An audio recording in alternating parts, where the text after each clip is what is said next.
অঘ্রাণ মাসে বৃহস্পতিবার অবশ্যই, যে কোনো বৃহস্পতিবার অবশ্যই এই 5টি গাছ এনে বাড়িতে বসাও।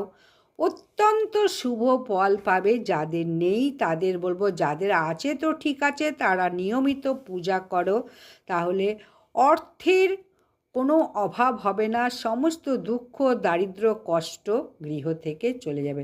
5টি গাছ হচ্ছে, প্রথম হচ্ছে মানি প্ল্যান্ট গাছ, বাঁশ গাছ, তুলসী মহারানী যাদের নেই তুলসী গাছ বসাও, অত্যন্ত শুভ ফল পাবে। কুমড়ো গাছও লাগাতে পারো। আর কলা গাছ, মা লক্ষ্মীর, নারায়ণের এটা অত্যন্ত প্রিয় গাছ। বৃহস্পতিবারে এনে যদি লাগাতে পারো বাড়ি খুব শুভ হবে, মঙ্গল হবে। অবশ্যই গাছগুলো উত্তর দিকে বসাও। ভিডিওটা ভালো লাগলে লাইক সাবস্ক্রাইব